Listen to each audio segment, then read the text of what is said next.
एक जमाना था दोस्तों जब बाल आपके हवा में लहरते थे, लेकिन आज दिखाई देता है आपका सिर्फ स्कैल्प, क्योंकि बाल हो रहे हैं पतले और साथ ही साथ गायब।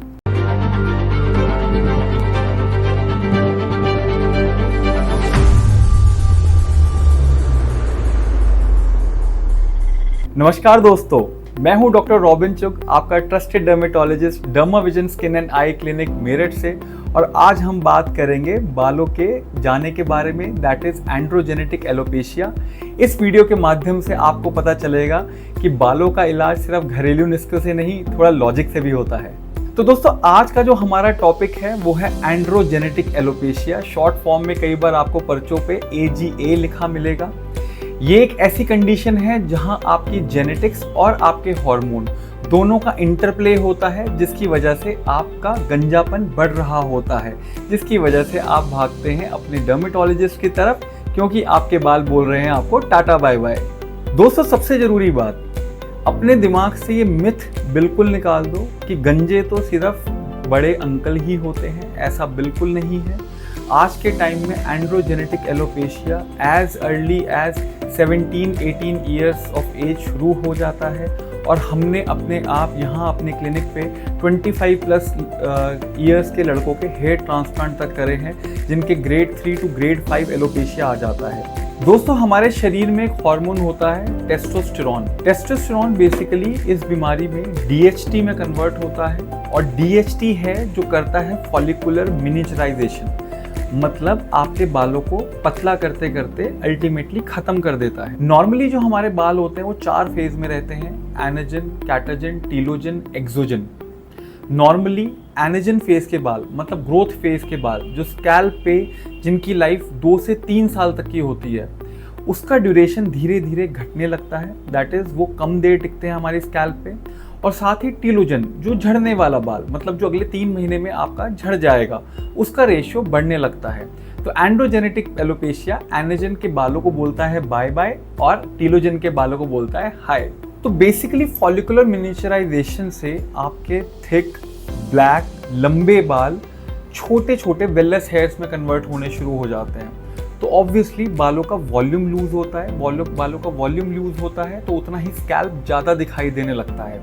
मेल्स में एंड्रोजेनेटिक एलोपेशिया का पैटर्न फॉलो होता है, जैसे कि पहले होता है बाइटेम्पोरल रिसेशन, मतलब यहाँ से बाल पीछे जाने लगते हैं। उसके बाद धीरे धीरे करके आपके ऑसिपुट एरिया से भी बाल जाने लग जाते हैं, एंड फाइनली प्रोग्रेस करते करते ये आपके पूरे स्कैल्प को कवर कर लेता है। बट फीमेल्स में जो एंड्रोजेनेटिक एलोपेशिया होता है वो डिफरेंट तरीके से एक्ट करता है। Usually it starts by widening of central parting, that is जो बीच की मांग होती है महिलाओं की वो चौड़ी होने लगती है।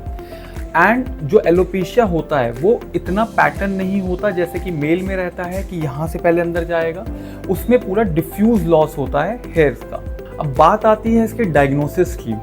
देखिए, नॉर्मली तो इसका डायग्नोसिस बिल्कुल क्लियर रहता है, कोई खास टेस्ट की ज़रूरत नहीं होती है। क्लिनिकली साफ साफ पैटर्न ऑफ हेयर लॉस देख के ही पता चल जाता है। बट आपके डॉक्टर हो सकता है कुछ 2-3 बेड साइड टेस्ट करें, जैसे कि हेयर पुल टेस्ट, हेयर काट टेस्ट, ट्राइकोस्कोपी। ऐसे टेस्ट बहुत हेल्पफुल होते हैं। या कई बार बहुत डाउटफुल केसेस में स्कैल्प की बायोप्सी भी कर सकते हैं हम लोग। अब बात हो गई सारी प्रॉब्लम की, सॉल्यूशन पे भी आते हैं। लकीली और अनलकीली एक शैम्पू तो आपका ये हेयर लॉस ठीक नहीं कर सकता। आपने बहुत सारे एड्स देखे होंगे ऑनलाइन, कोई 200 का, कोई 2000 का। बट प्लीज़ आप इन मिथ्स में फॉल नहीं करिए। कोई सा ऐसा शैम्पू नहीं बना है कि जिसकी वजह से हेयर लॉस होता है या जिससे हेयर लॉस रुक सकता है। अच्छा, ठीक है। ऐसे में आपको सॉल्यूशन लेने की ज़रूरत है, जो कि टॉपिकल होते हैं या फिर ओरल सॉल्यूशंस होते हैं जो आपके डर्मेटोलॉजिस्ट आपको देंगे। टॉपिकल सॉल्यूशन में सबसे किंग मॉलिक्यूल जो सबसे ज़्यादा प्रिस्क्राइब होता है, दैट इज़ मिनॉक्सिडिल। मिनॉक्सिडिल के ऊपर बहुत डिटेल वीडियो हमारे यूट्यूब के चैनल पे ऑलरेडी अवेलेबल है। देन आजकल रिसेंटली फिनेस्ट्राइड भी मिनॉक्सिडिल के साथ इंक्लूड किया जाता है, जो कि एक DHT का ब्लॉकर है। It is superlative to minoxidil as per theory. Then there are other agents also like latanoprost. कई सारे पेप्टाइड्स भी होते हैं, ट्रांसक्यूटॉल, प्रोक्रैप्रिल, क्यूटिकाप्रिल, बहुत सारी चीज़ें आई हैं जिससे हेयर साइकिल को एनाजन की तरफ शिफ्ट किया जा सकता है। बहुत सारी ओरल ड्रग्स भी हैं खाने की, जैसे कि मोस्ट कॉमनली प्रिस्क्राइब्ड फिनेस्ट्राइड।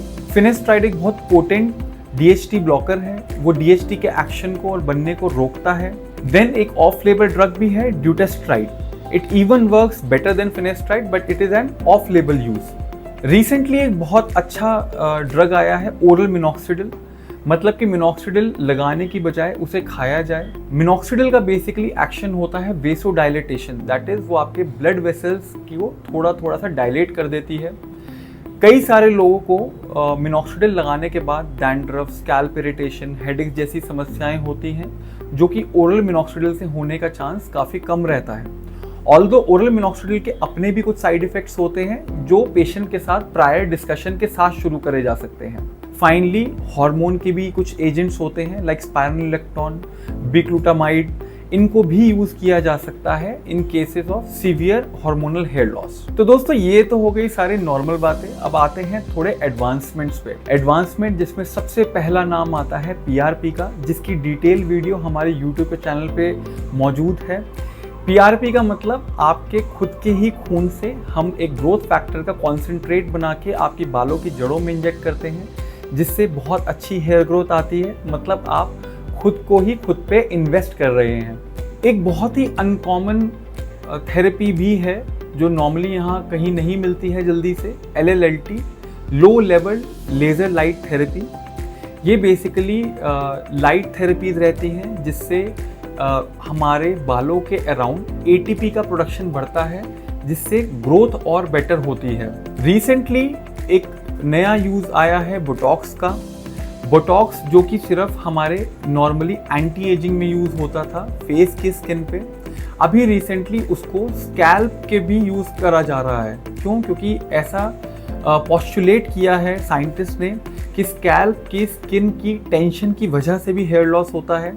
तो अगर बोटॉक्स को स्कैल्प पे लगाया जाए तो उससे हेयर लॉस बहुत घट जाता है। फाइनली अभी रिसेंटली एक्सोसोम्स आए हैं मार्केट में। Exosomes have become a boom to this industry since उनसे हेयर ग्रोथ का जो इफेक्ट है वो काफ़ी पोटेंट है कंपेयर टू PRPs। अब फाइनली जब कुछ भी काम नहीं करता तो ऐसे में आता है रोल हेयर ट्रांसप्लांट का।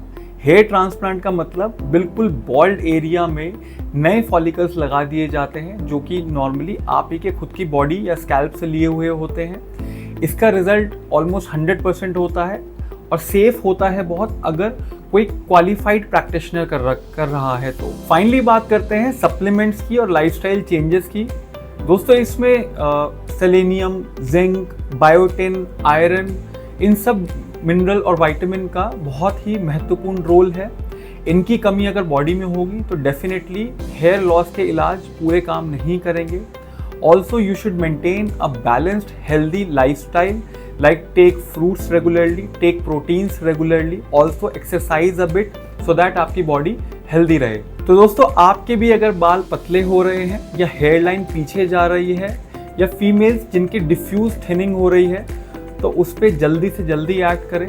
अपने पड़ोस के डर्मेटोलॉजिस्ट से जल्दी से मिलें और टाइमली अपना इलाज शुरू करवाएं। एक क्वालिफाइड डर्मेटोलॉजिस्ट से मिलें। अगर आप मेरठ शहर से हैं तो डर्मा विजन क्लिनिक आइए। हमारा क्लिनिक मेन ईविस चौराहे के पास लोकेटेड है।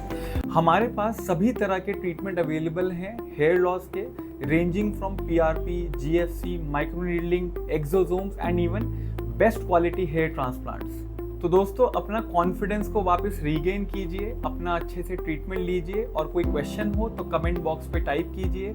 आई एम श्योर मैं उनका रिप्लाई ज़रूर करूँगा। और अगर आपको ये वीडियो पसंद आई हो तो इस वीडियो को लाइक करें, चैनल को सब्सक्राइब करें और अपने फ्रेंड्स के साथ भी वीडियो को शेयर कीजिए जो इस प्रॉब्लम से परेशान हैं।